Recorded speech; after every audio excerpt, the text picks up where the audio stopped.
coming to the CHEP seminar this week. We have Melinda Pitts visiting us from the Federal Reserve Bank of Atlanta.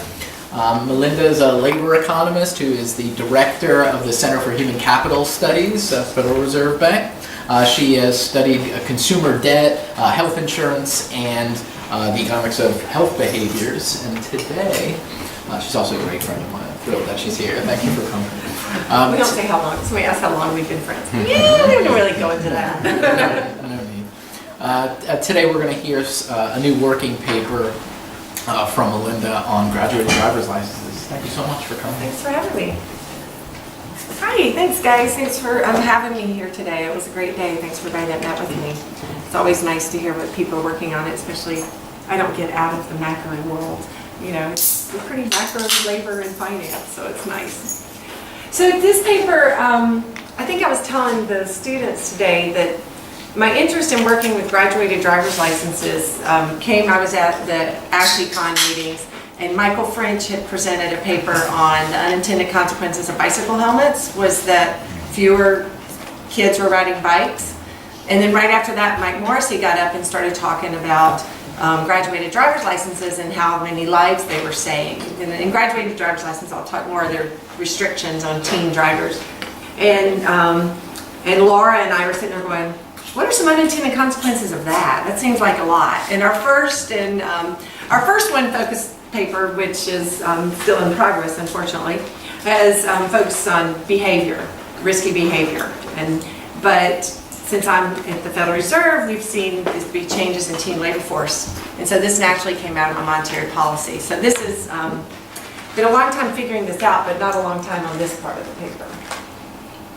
So just to, I'm just going to jump right in. I only have an hour and 15 minutes. So I think we're all pretty clear that teens are not the best drivers.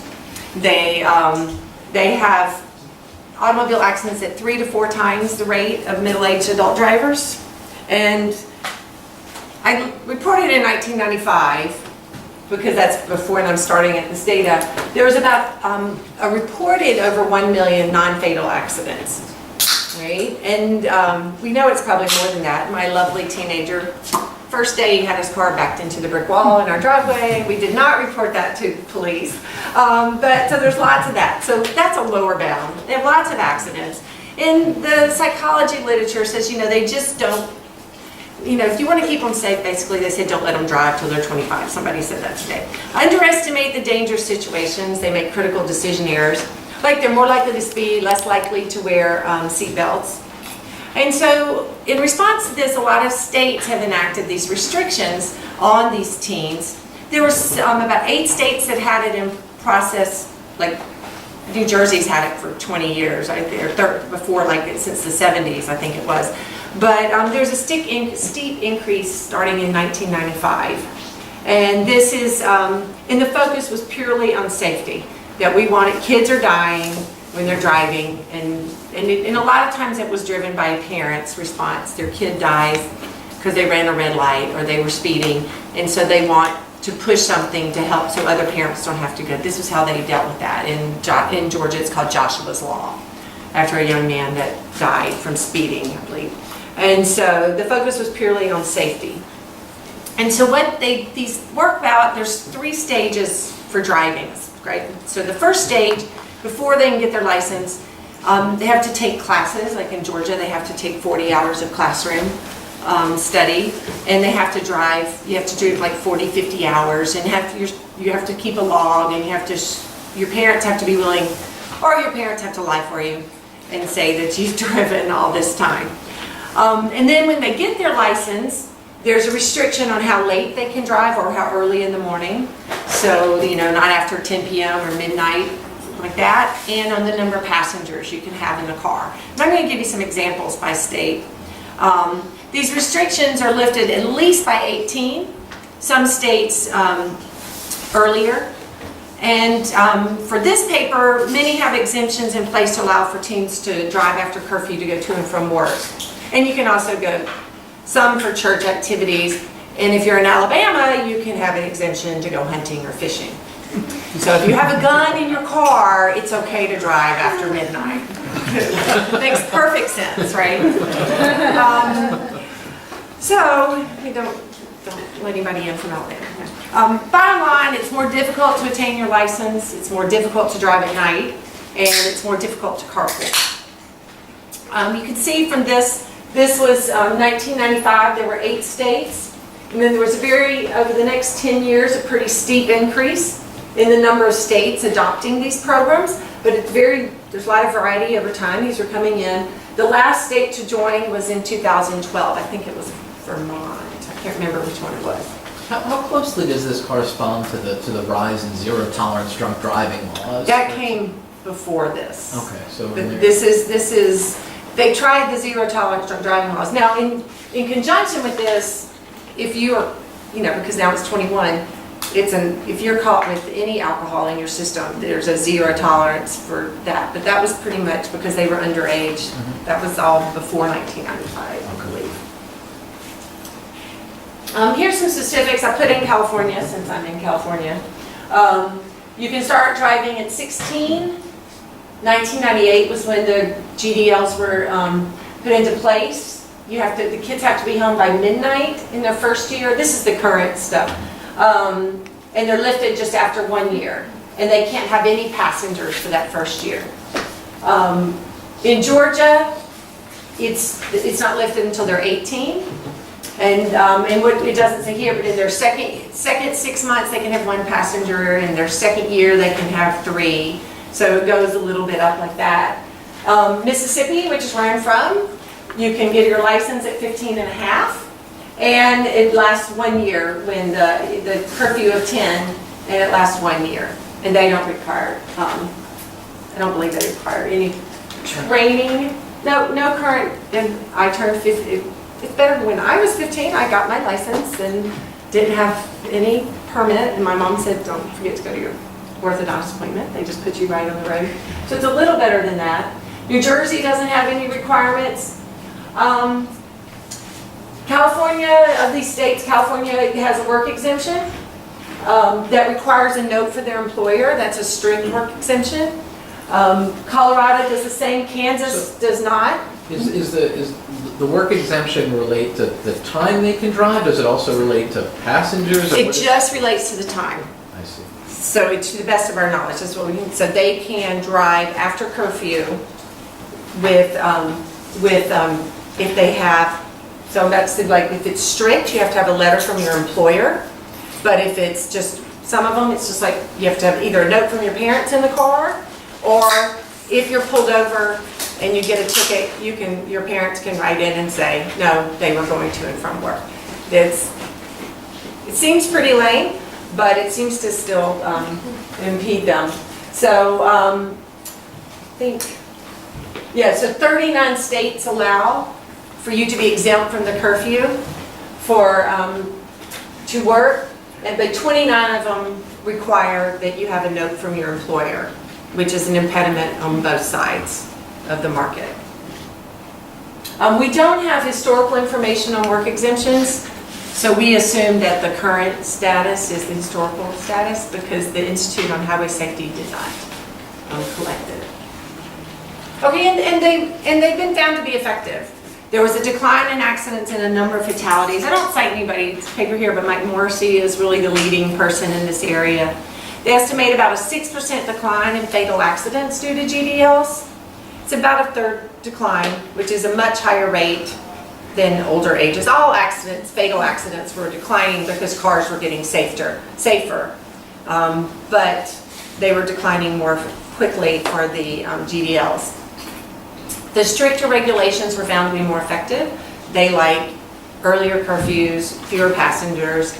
And it isn't just that they don't bounce back at 18. So it's not purely a function of driving experience, because when all these restrictions are when they're lifted, they don't then suddenly start having more accidents. So it's not just inexperience. It allows them to get experience, but constrain them when they're let's just say not fully mature yet.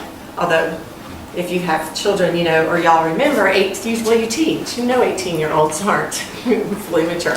But I guess it's better than 15 or 16.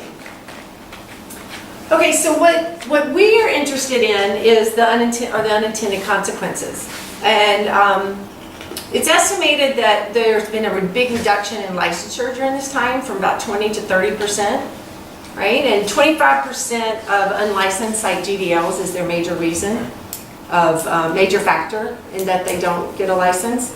And cost is a reason cited by 36% of teens. And that is impacted by GDLs because you have to pay for the class or you have to pay for more driving time. And but it does also work the other way because their insurance is usually, they get a discount on their insurance. So if you get your license later than the minimum age, does the GDL say it says, oh, after 1 year, these restrictions are lifted? Usually it's time, it is time since you're licensed.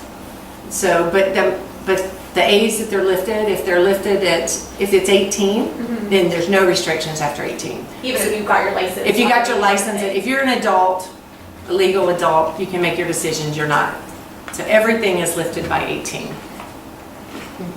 So, I mean, it seems like every day we read these articles in the paper about how, I guess not, what the next generation, like they're not interested in driving, they're not getting their driver's licenses. Whereas like for a lot of us when we grew up, like turning 16 was the binding constraint. Like as long as it wasn't Sunday when you turned 16, you got your license. Right. On that day. The evidence is that GDLs are a major contributor to that. Okay, so I was going to ask if there was good evidence that this is driving the cultural shift, or if, because I've talked to lots of people who, for whom they're not interested in getting a license, and it wasn't that they were bound by the GDL in the same way that we were bound by turning 16. That even after they turn 18, or it is changing the cultural norms of it. Yeah. That's the best what I've seen about the delayed licensures because the benefit of having a license has gone down and the cost has gone up. So marginal benefit, marginal cost. And then we have a whole bunch of other factors, but these are really implemented. There's a lot of change across time within states and across states. So there's something there because this didn't all just happen at the same time Netflix came out or something like that. If they all, if they all started whenever 2008, whenever Netflix started doing things, then I would be worried that would be what we're picking up. But most of this occurred before. Most states had enacted it well before these changing social norms about being at home for things.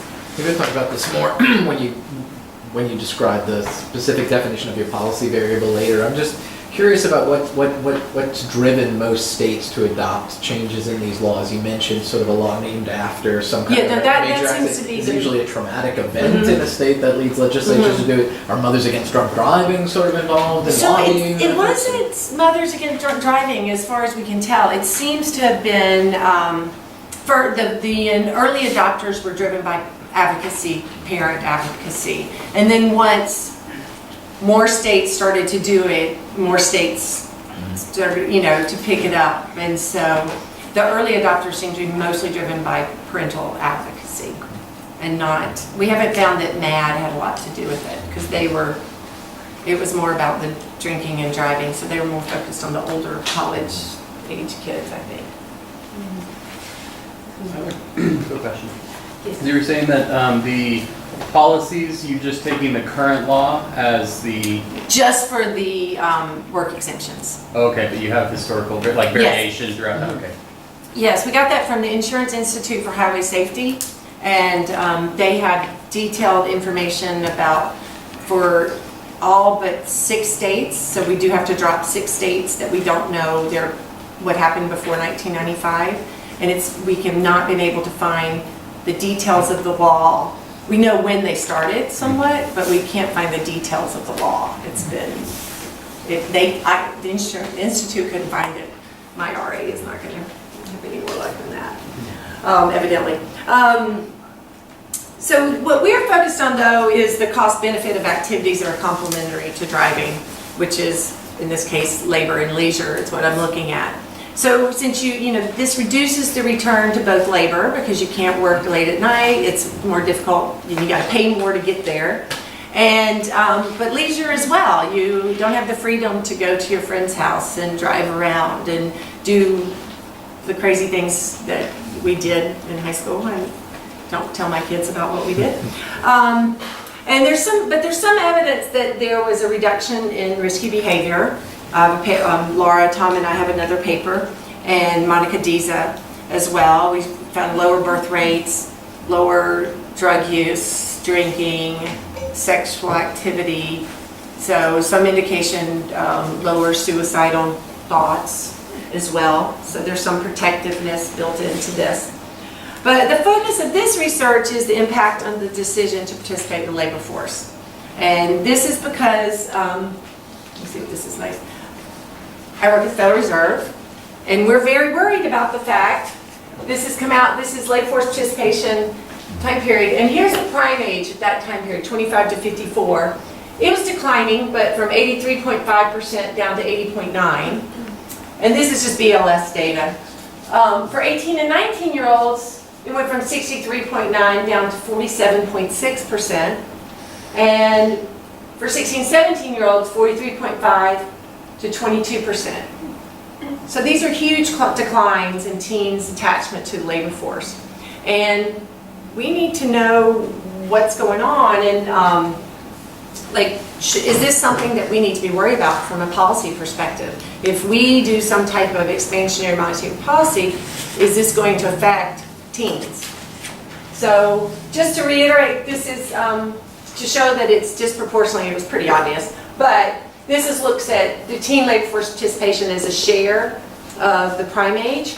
And you can see they participated at 3/4 of the rate of adults when we started, or half the rate for the younger. And there's been substantial declines relative. So it's not just something happening to the overall labor market. This really is something unique to teens. They're participating less. And coincidentally, if you lay these graphs on top of each other, what you will see is that it's going down and then it flattens out right about the time that every state has a GDL. How often does this type of data line up? Right there, it's pretty suggestive. I mean, obviously we don't know. We got to do some work to determine if it's true, but this was when I laid this over, I was like, okay, this is worth exploring. Yeah. I mean, it's definitely great for your paper that 16 to 17 is doing it, but why would 18 and 19 be affected? Well, we'll talk about that. Great. Thanks. Are you gonna address the possible causality here?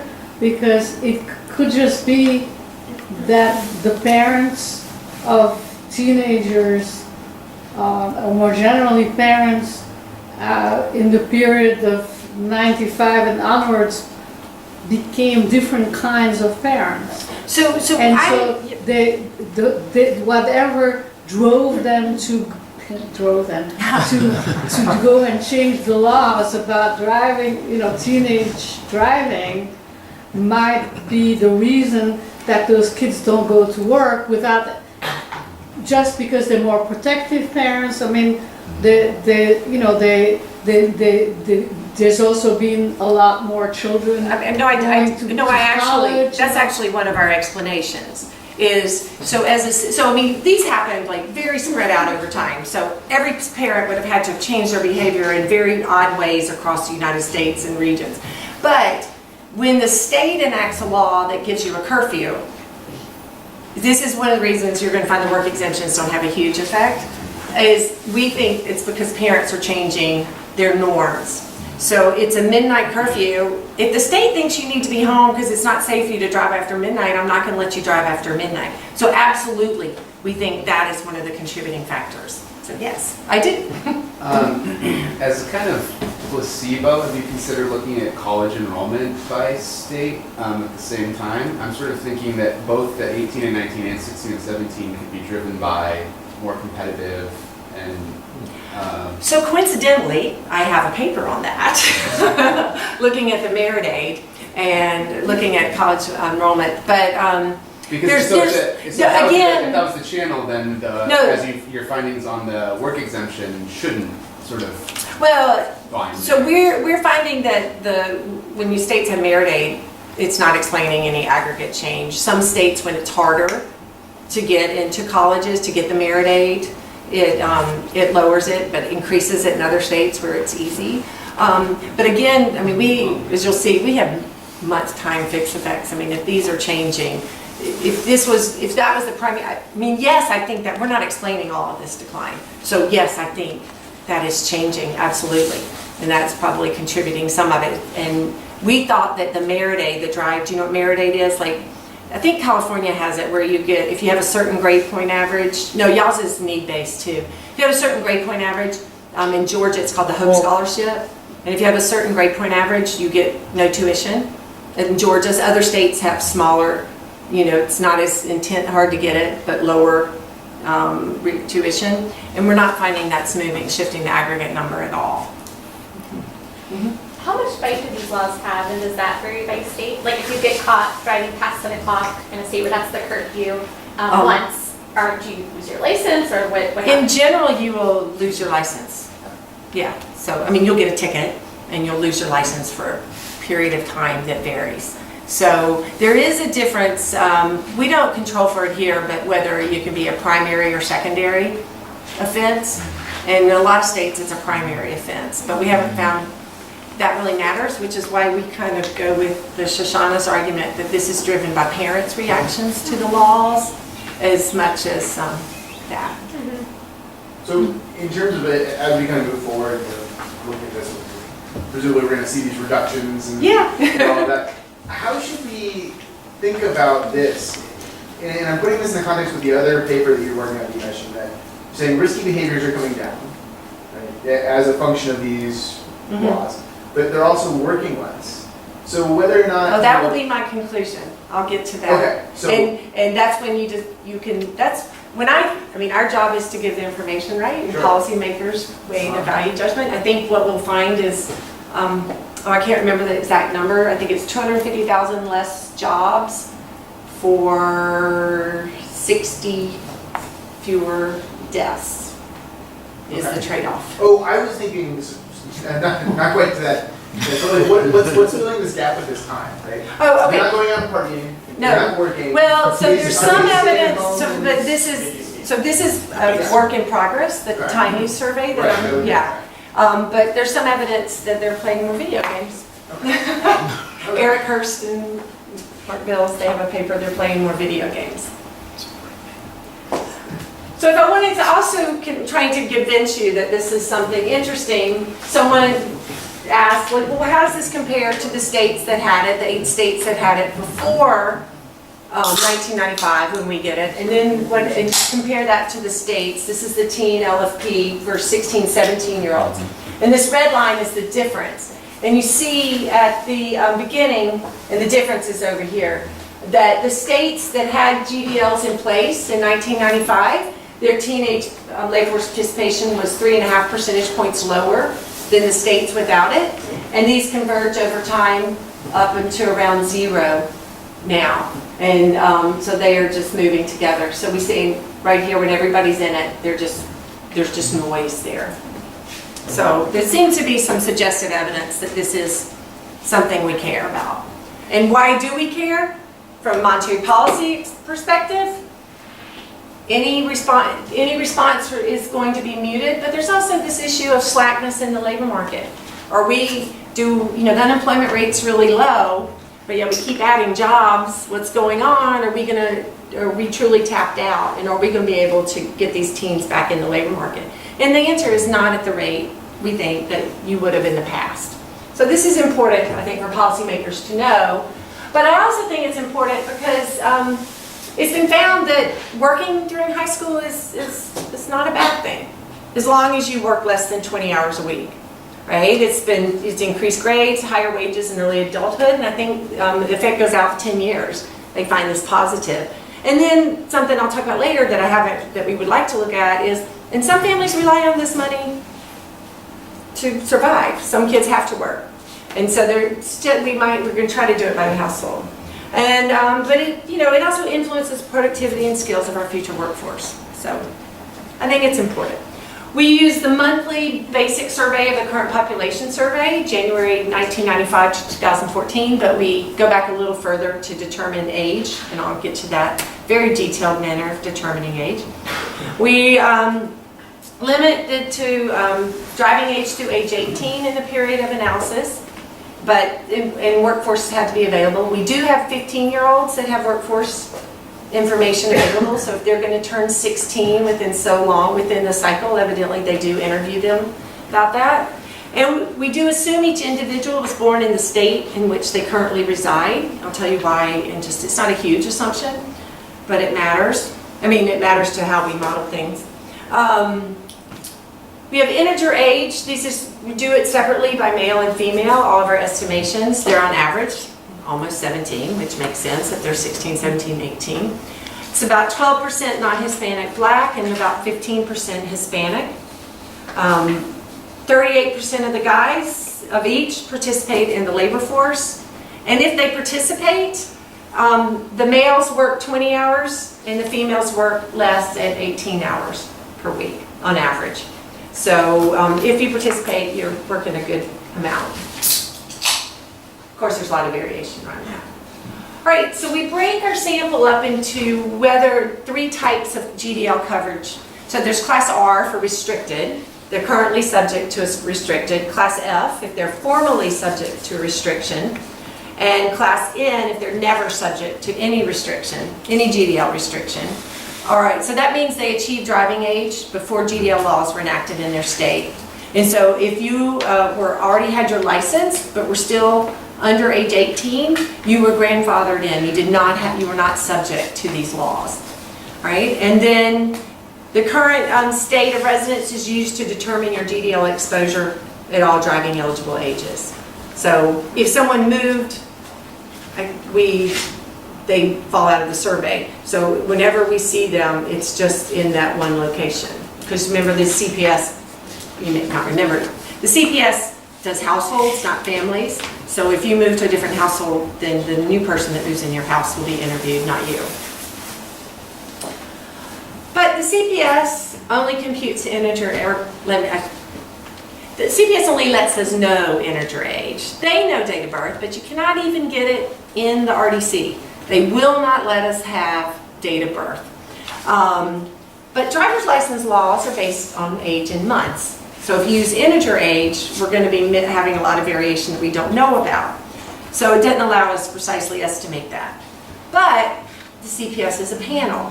So the CPS, you're in for 4 months, you're out for 8 months, you're in for 4 months. So we can exploit that to try to get to more precisely estimating their age. We do drop anybody if it doesn't have consistent age, if they go from 18 to 15, anything movement by more than 1 year, we drop them because there is some noise in the age.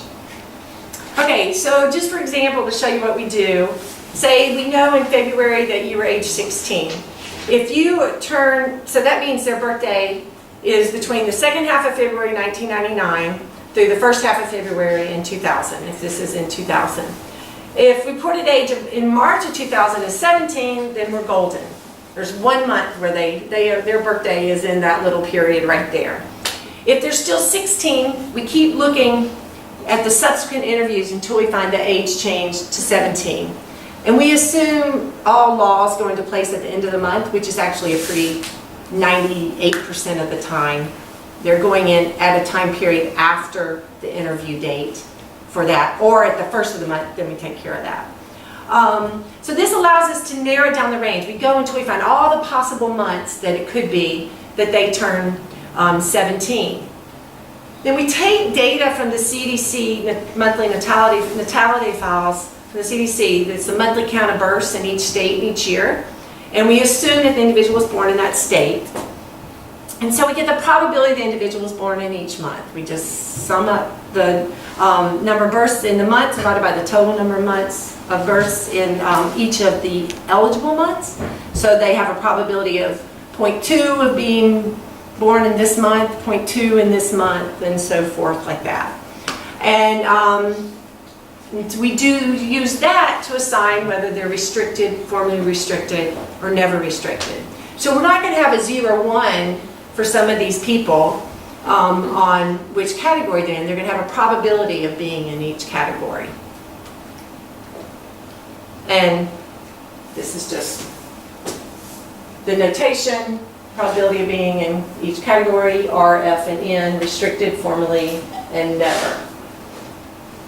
Okay, so we have about 30% of the sample faced graduated driver's license restrictions, and 35% were former, or 35% never across both genders. It's very consistent. It looks like a reasonably approximation of a random sample there. So what if we had not done this? If we had just used the integer age, we would have misclassified people. We would have said that 24% of those currently classified as yes should not have been, according to our probability of their age.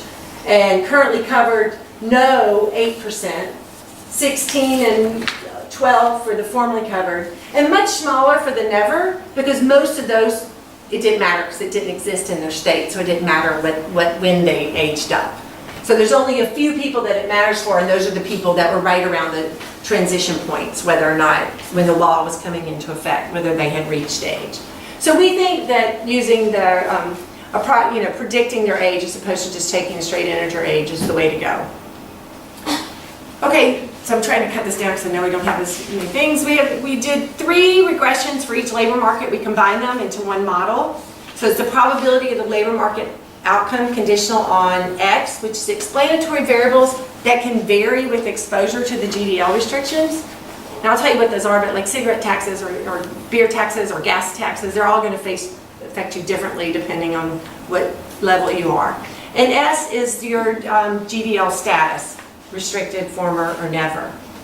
But this right here would require this is one dot, so we would know exactly. So we just replace the one dot with the probability of being in each of those groups, all right?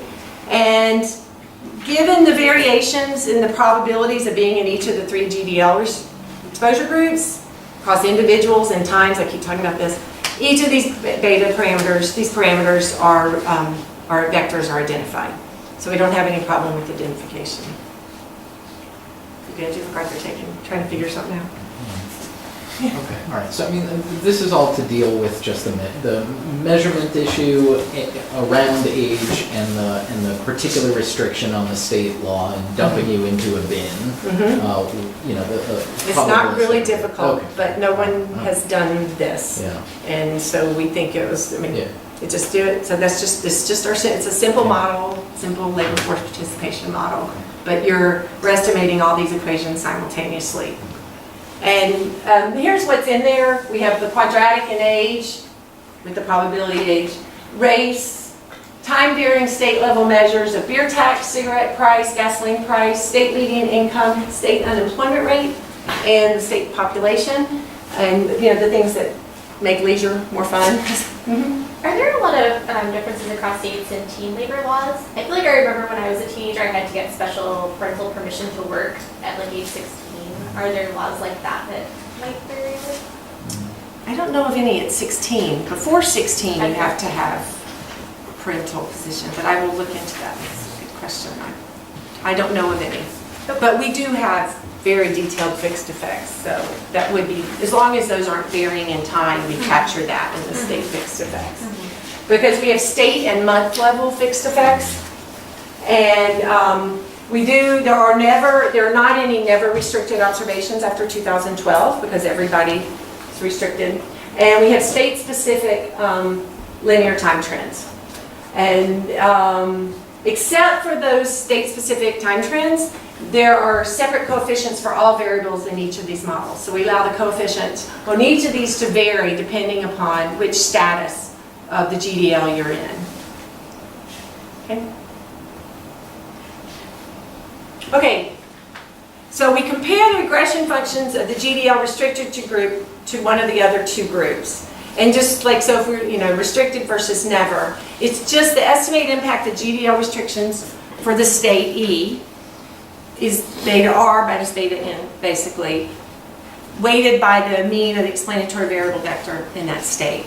So we're not getting like a coefficient on GDL, we're getting a probability in each state and subtracting from what we're comparing it to. And we report 5 types of effects. So we have all states with any type of GDL, and then we look at saying that states have no work-related exemptions, states that allow work-related exemptions, and then we go down and figure out the difference between the strict and the weak, right? Here's your standard. We estimate OLS, we cluster standard errors within states at each month and time. This is the TOM page. We use standard analytic formula for the linear combination of estimated coefficients. I'm just going to read this. Let's see. You don't need to know that. We can calculate the predicted probability of participation for a person exposed relative. This is kind of referred to identical counterfactual who did not face a GDL. So we have to have, we can only construct these counterfactuals in states that went from no GDL to a GDL. So we can't, so we drop those states where we don't have information, but we do include New York and Louisiana, I think, because we know when those plans went into place. And we do include them just for the betas, but they are not used in calculating these counterfactuals because there is never a no period for them, right? Okay, so here is the probability of participating in the labor force. These first 2 columns here are covered versus never covered. And you can see that it's about a 7 percentage point decline in the probability of participating in the labor force for males. And these are not small. And they are very persistent. We've thrown everything in there, as you can see. For females, it's slightly smaller with 5.4 percentage point decline. If there's no exemptions, you see a bigger effect, which is what you would expect, that the negative impact of GDLs are bigger. And it's smaller if there's a work exemption. For males, these are not, like they're slightly different, but they're probably not economically different.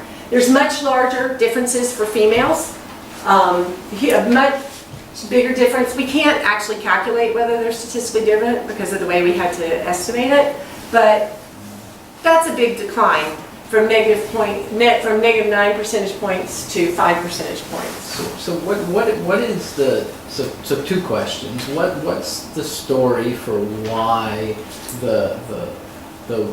why we would see any effect for men that's comparable to between the no work exemption and the work exemption GDLs? What's the mechanism you have in mind unless you're saying the work exemption could be weak? And then second, why are you expecting the gender-specific difference? Okay, so if you go to the occupations for females and males, they're different.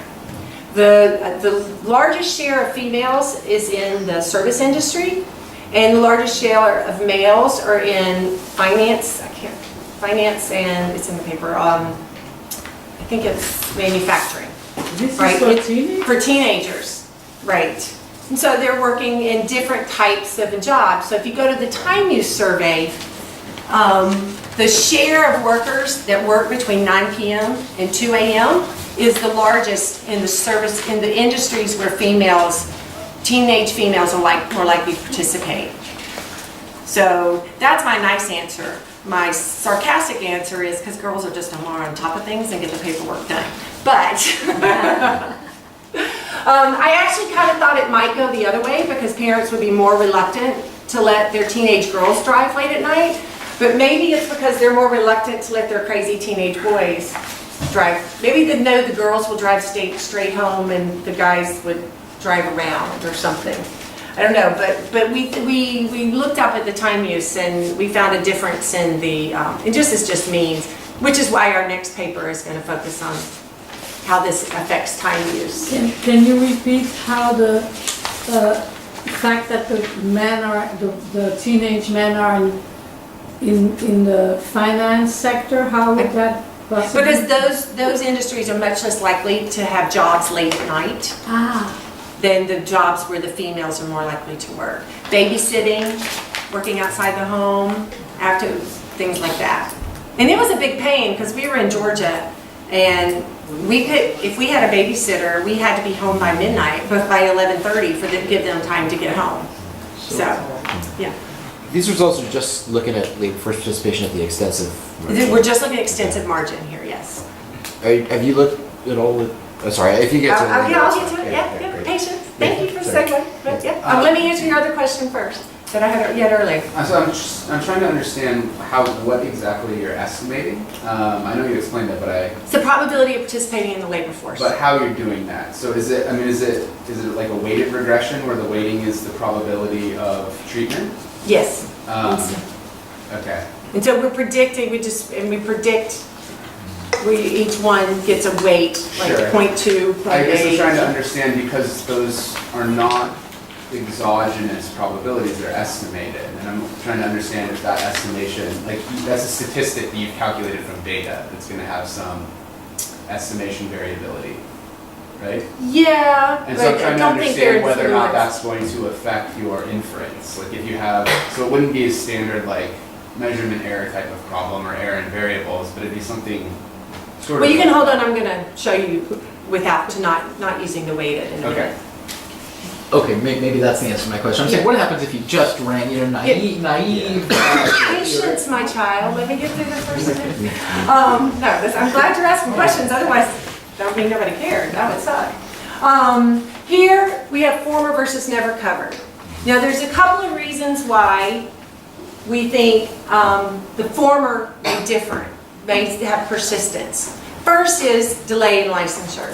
So if you delayed it until you're 17, you're still stuck with these laws in your first thing. There's also just changing norms. So you have been accustomed to coming home after school and doing your homework and playing soccer and participating in school activities and not working, and you're no longer, this is no longer in your, just, you can't think about doing that. You're not changing your norms. So they've adjusted to a life without working because they had more trouble, and that's it. So either one of those could be a reason. And we do find persistence here, again, somewhat larger for males still than for females, and moving in the same pattern that we saw before, that with no exemptions, it's a bigger negative effect than states that allow for work exemptions. So for the persistence story, or sorry, not the this is the persistence. Yeah, this is the story. But for the culture story, I wonder if you have thought about looking, and I don't know if this would work, but looking this former versus never comparison, right? And then looking at over time, as soon as these laws are passed, you wouldn't expect kind of the culture necessarily to Right. evolve. No, that's a But good if you point. allow this, if you estimate this over time, these effects should be in some sense So we could bigger probably the longer the laws have been in get place. those in the month, if I have that information, Uh-huh. because I have month time fixed effects Right. by state, so I could look at that and see. So- Yeah, no, that's an answerable Are you saying question. the- Not are you saying the currently lag answerable. Well, what I'm saying is not just a month time fixed effect, but No, by actually- state, yeah, I mean, But to say like, okay, let's estimate, Remember- interact this with no, how long has the law but been? remember, yeah, that's right, because it's That's month what time, you want not, to say. yeah, yeah, no, Compare- that's a good point. Compare those coefficients you get at the beginning of the law change to those of kind of persistent. No, and I do this in another paper, so, Like, how long were you exposed personally? yeah. Well, not even that, like how. How long it's been in the laws have state. been around. If So- all of my high school friends have also been under these same restrictions and. if you've been, so probably it takes a few years. We find this with merit aid, that time since merit aid introduction, it takes time to do it. So that's a good point, thanks. We looked a little bit to see if minor versus strict work exemptions matter. And the answer is a little bit for males, but not really. That work exemptions, just the fact that it doesn't matter which one it is. Slightly what you would expect, slightly lower participation in states that have slightly lower negative effects in states that have minor work exemptions versus states, for the most part. For former, it's not as persistent in the same way. But it's kind of what you would expect, but it's not really the story, we don't think.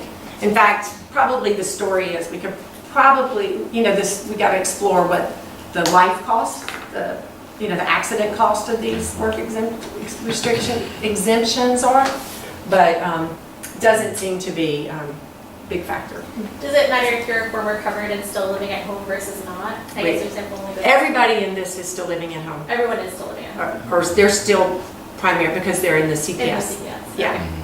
So that's why we don't do 19-year-olds, because we can't, it's really hard to do 19-year-olds because we won't know where they grew up.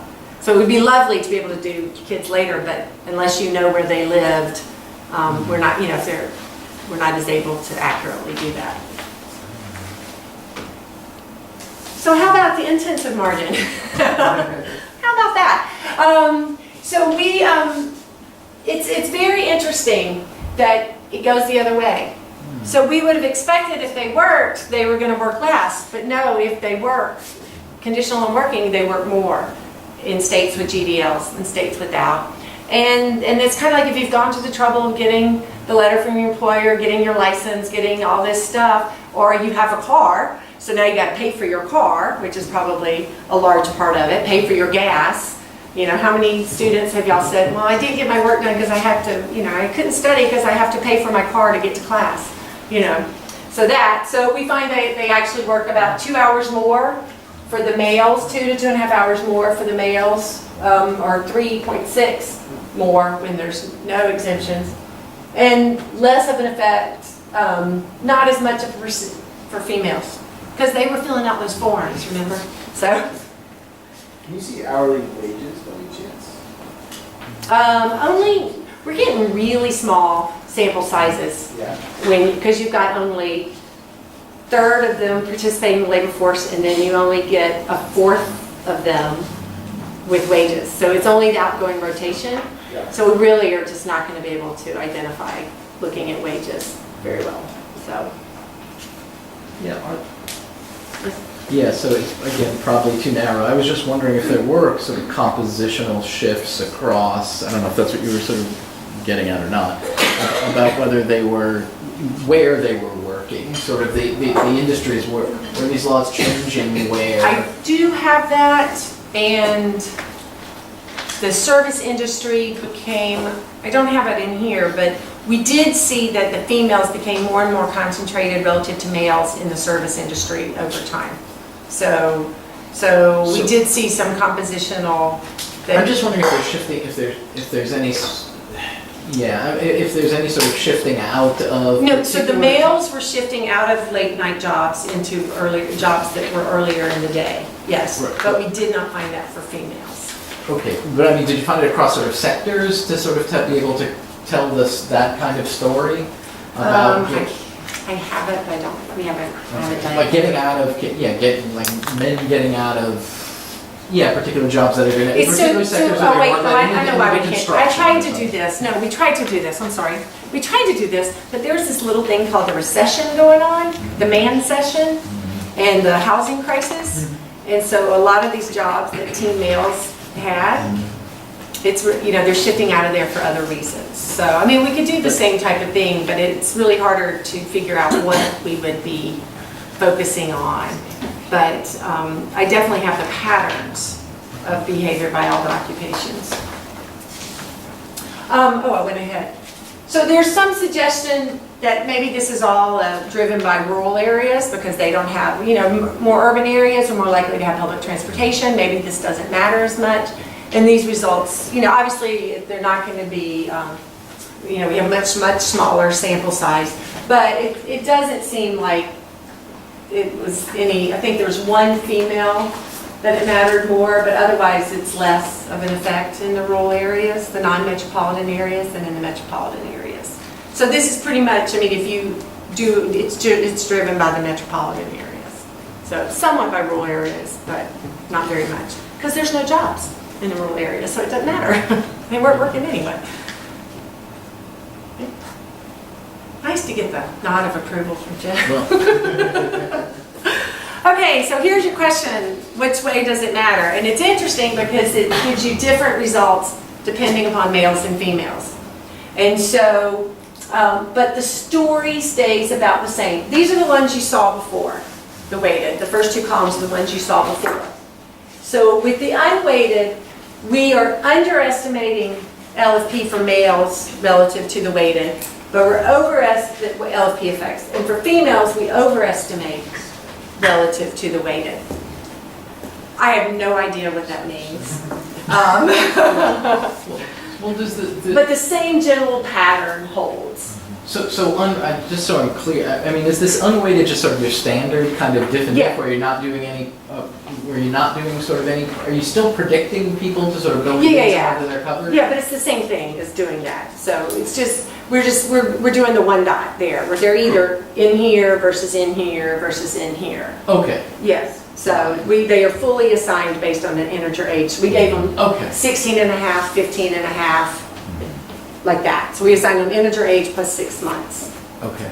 to every month. But we know that's wrong, Yeah. right? Because, But yeah. it's fine. The method you're sort of relying on may be, as you say, better. It doesn't look like it bought sort of a whole lot in the final punchline. That doesn't, well, we didn't know that, I guess, until we compared them. But Yes. But, yeah, so that's, yeah, no, The that's fair. story stays the same. It just depends on whether you compare, you think which magnitudes are, if you're going to be using the magnitudes for something. We obviously think that these are a better approximation because of that chart where we saw over-predicting where they're classified incorrectly based upon the ones we can actually predict at 16 2 months. We know. Yeah. So this kind of gets to my question. Your standard errors, I don't know if you even changed them. It looks like they vary a little bit, but they're like almost identical. No, right? almost identical. So my sort of question was getting at the fact that with your weighted regressions, they definitely shouldn't be the same, like because you have this, your weighting scheme is relying on like a first stage estimation. I mean, it's, it's not a fancy estimation, but you're still estimating a probability based on Exogenous information. We're just using birth records. So it depends on which one's giving us a more precise estimation of their even age. if you have a mean, right? Just a sample mean. That's a statistic and it has a distribution. There's estimation error involved. And so what I'm sort of But suggesting is... there's also error involved in giving them a 16 and a half, an integer age as well.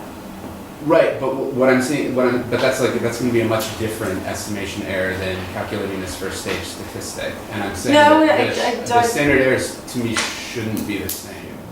And the fact that the coefficient magnitude changes. We've talked about this, and there is an answer to that, but because here you're going to have much bigger misses than you are here. And so you can have somebody that's 16 and 11 months be classified as 16 and a half or something like that. But even that concession gets at my core point, which is that perhaps you could do some sort of error in variables correction or something to bump up your standard errors. Because my concern is if the coefficient sizes, like if the magnitude is stable across estimation schemes, then at least, I don't know. The fact that there's a substantive difference that in conjunction with the standard errors being very different, your inference could change. Yeah. Possibly. It's a good, I'll look into it, thanks. Did you define? Convince Tom. Rerun it. So, do you discover any evidence about leads that labor force participation is in any way predicting changes in the state laws or anything? No, we did that. I don't have that in the paper, but we did do that. So we should, Okay. I need to But put the that. event study looks good in terms of the pre-trends, or? Yes, I believe so. We did that a long time. That was the first thing we did. Yeah. And so we need to go put that back in the paper. Yeah. We just did reverse. We predicted changes in law based upon teen labor force participations, and Okay. there was no correlation in that at all. Like I said, it was all driven by one kid having a crash in general. And then some state legislatures, once it got to be more and more and more, then it was kind of a thing like, how are y'all not doing that? Kind of like the dyslexia thing that's going on now. They kind of move in packs. And this is just the same thing for former versus never covered. Is there anything of interest there? It looks about we find much less significant results there. So, which kind of makes sense because we're pushing all 17-year-olds to 17 and a half, and we're going to have, and a lot of the cutoffs are 17, and so we're kind of moving a bunch of people up to the age group. Okay, so what impact does this have on aggregate LFP? And I have this by gender if you want to see it, but it tells the same story. The blue line here, this is only on the states that we used and we were able to predict with, so this is on 42 states plus the District of Columbia. The blue line is exposure to GDL, and here this is percent never exposed, so it was 100% to begin with, and it goes down to 0 in 2011. The orange is the observed LFP, and it's the same as the predicted. I don't know why we have both of them in there, but we do. Our predicted equals our observed, so we're good. And the green line is where we would be if there was never any GDLs. If we put everybody in the never group. And you can see that with the teen LFP, now it's at about 0.28, and it would be at 0.36 if there were never any GDLs in place. This is a big effect. We know it's a big effect, but as we've talked to more places about it and talked to some looking it up, cars, as all of us know, cars equal freedom. And so it's kind of changing the behavior. People are saying it's changing to the behavior, it's contributing to changes in behavior of teens in non-labor market ways. And so expect it to do it. This just could capture how parenting behavior has changed over time. I see it as change in parenting behavior led to GDL here and led to parents not pushing their kids to work as much. I mean, I had a cultural shock when I came from Europe and Israel, and the standard in where I grew up was that kids only studied and they didn't have to work. And then I came here and I was so surprised to see, people, I had all gone to work while they were teenagers, and now parents are much more protective of their kids. They're much more like European parents or Israeli parents, and the kids don't go to work, and therefore the parents also pushed the states to adopt the GDL laws. But I don't see the causality. I'm going to push back on you, Shoshana, because this happened over such a long period of time, these implementations. And so the parent involvement would have had to have been almost perfectly correlated or different across the states. And I don't buy that. I mean, given all the time fix, I mean, we putting everything in there. And I do think that I don't think that it is something I think it correlates with what we're saying, is that these laws are changing the norms. So we don't think that the norms are changing the laws, we think the laws are changing the norms. That would be very hard to prove. Well, since you got all the variation over economy time. model that would include, some we're changing the law as a dependent variable. What about looking at I mean you can still tell a story about norms being changed. If you think one of the mechanisms at work here is that the GDLs are changing norms of parents, And maybe you kids.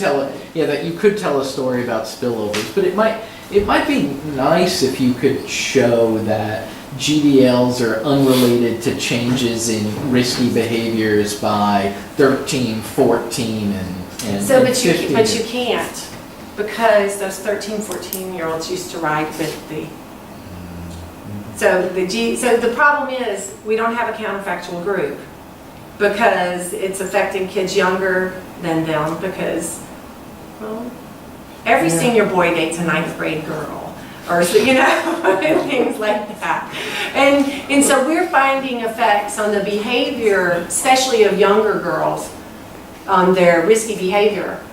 We're finding effects down to 14, which is as far down as we can go. We're finding changes in behavior as a function of these laws, even when it's not on them.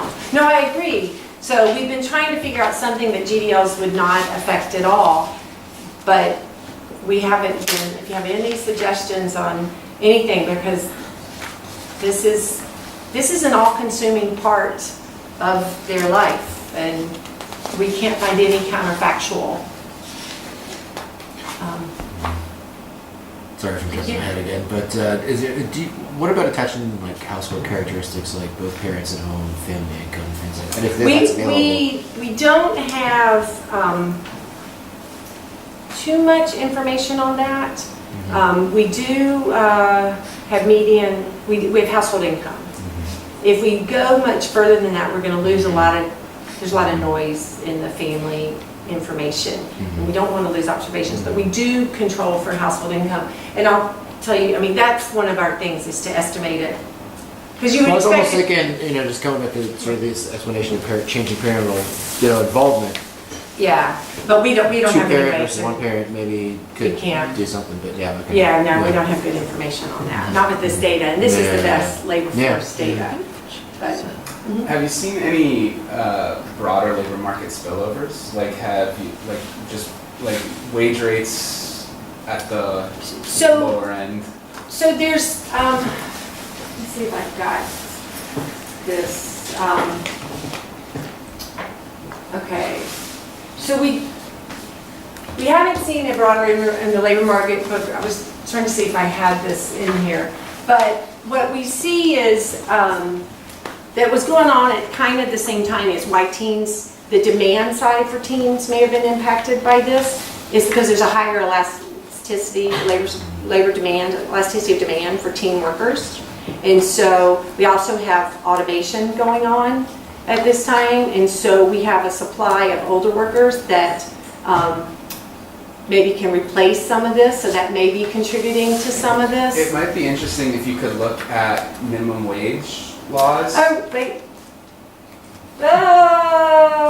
Impact of minimum wage increases. Yeah, because then you've got like plausible supply and demand shocks. Right. You could get some pretty cool. Yeah, that is definitely on our list of things to do. I wonder if you also could get data on enrollment in Kaplan courses and all these courses, as parents become more and more protective of their kids and competing No, for it's these because college, spots it's all in college board. It's college boards taking over our teenagers' lives. So they're preparing for, yes, look at They're so busy preparing for their SATs, they don't go to work. But we're not finding a lot of evidence of that really mattering in the merit aid work that I'm doing. So that's an R&R at, IOR review, but. So yeah, I mean, it could be useful if there were any sort of measures I guess the general social survey doesn't necessarily ask questions about sort of parenting style or any kind of measures related to what Shoshana said that you could show were not, pre-trends in that, were not driving adoption of the law. We would It'd be love nice to if you have some data on this. So the only thing. But there are some sessions at the upcoming CELO meeting on parental behavior. I don't know what exactly Well, tell me, you'll send me those they are papers. showing that. No, it would be, I can definitely try to show that. We have when I was looking for this, I've got a whole other paper out that I want to do now because I have all these days of when online gaming came about and when all these things. So I can put that in here and you can see that it's very late in the game. Netflix, all this stuff is 2008 is when Netflix started, and that was just the disc. So the streaming was 2011. But you might get enrollment in AP courses in high school, a percent of kids who take AP courses, who go to these private Kaplan schools, etc. Can do that. The amount of people who are tutoring high school students for their SAT. I think it'd be easier to get possibly the AP enrollment than any of the other stuff. That's right. So that's not one of the ones we're working on collecting. So as the video game thing, curious because you could there's rollout of like console gaming systems. I know, yeah. All like over your entire sample. And it would be interesting if you introduce like a triple diff, like in an interaction with like I rollout of a mean, new these should be system. captured by the linear the But time. there'd be a common policy shock across, and what you'd Yeah. be looking for is a differential effect of that Right, policy and shock I mean, we by have GDL. some of this because I had I can't remember what I was doing, and so I have a table of all these things. So we're interested in like productivity of shocks and looking at the online gaming coming out. And so if you have a really wonky month, can you explain some labor changes in hours behavior by these things? So I'm working on the time use, getting the time use data this summer. But so that would be, I mean, that would be an additional sort of variation that had nothing to do with parental, like, you know, that you might be able to like sort of shut down that, or confirm or deny, I guess, Right. that mechanism. Yeah, it's turned down. Yeah, no, that's good. We also want to know about the household income, because we think that this, I mean, if your family was too poor for you to have a car, this should not affect you on the labor supply side, but it might on the labor demand side if employers are just like, teens aren't worth it, they have to leave early. So we could do some of that. And we also want to know the number, like, do these work exemptions cause more deaths? Because we're not finding them to be hugely beneficial. What about ethnicity and country of origin of the parents? I mean, you have Mexican parents, Asian we have parents, they all ethnicity. behave very differently. We do have that in there. We could do some possible, and we're trying to get a lot out of this data. This is pushing it. I'll see how much more we can get. We did find a little bit of exasperation, if you go back here, that the Great Recession exacerbated the difference, and that kind of feeds into the labor demand side issue, and that's work by Aronson et al. That there's high elasticity. We find that the research shows there's about 60, back of the envelope, if you believe the numbers that everybody came up with, it's about 60 fewer fatalities from accidents with a teen driver in 2004. And approximately, and I can only do it monthly, I can only do it annually for there, but I can only do it monthly for labor because you can't sum it up because these are the same 250,000 people. 250,000 fewer teens in the labor force in whatever month you choose in 2014, I put December, but it's about 250,000 less per month. And so we kind of think that this is a big, this 250,000 per month, that's not an insignificant amount of teens. It's not like all of them, but it's not insignificant. So, but this, if states are putting in these laws that are restricting teens' ability to do stuff, then this is more ammunition. They should be given some money to work readiness, maybe bringing back some type of classes in high school where they can get some work training and apprentice type things. And then from a monetary policy perspective, there's not as much slack in the teenage labor market as we might think there is. So, you know, we can kind of, this suggests that it's not as something that we need to focus on strongly. I think this would be, and you might have this out, so you might have talked about this, but one potential kind of exploration here would be looking at kind of firm demand, like firm behavior. Like this is a pretty nice shock to the labor supply of this particular group. It'd be interesting to see then, given this shock to the supply, how our firms responded. So we talked a little bit. We haven't been able to do wages, but we do see a shifting of older workers into jobs traditionally held by teens. Okay. And so, whether the timing, we could possibly do some estimation on the timing of those. So it's the AARP kind of who are lobbying for GDL. Yeah, this is the new bootleggers, that's the story for GDL. Exactly. Yeah. Exactly, keep those pesky teenagers out of the labor force, allow the senior citizens to be the Walmart greeters. Cut their budget, cut their school budgets, and send them to the basement. If you had my preference, I think most of the people that have been in, as a parent watching my child take 8 AP classes, it was horrible. I mean, there's way too much done for our kids. But I don't know when that proliferation was done. For the most part, it was later than most of these laws that there was a huge increase in APs. And I have it somewhere and I'll look it up. And that should be in here. I think, would it be enough just to maybe just do a graph of a time, like over time of when on there, like when these, looking at some of the changes in these things. Think about that. But that's helpful. At a minimum, we need to be able to address it and put it to bed or put something else in the model to control for it. Right? Thank you. Oh, I'm timely. Yes, great. Thank you very Thank much. you, guys. Thank you so much, Melinda. Next week is our last seminar of the semester. Pia Arrhenius from the Federal Reserve Bank of Dallas will be joining us for an immigration-related paper. So look forward to seeing you next week.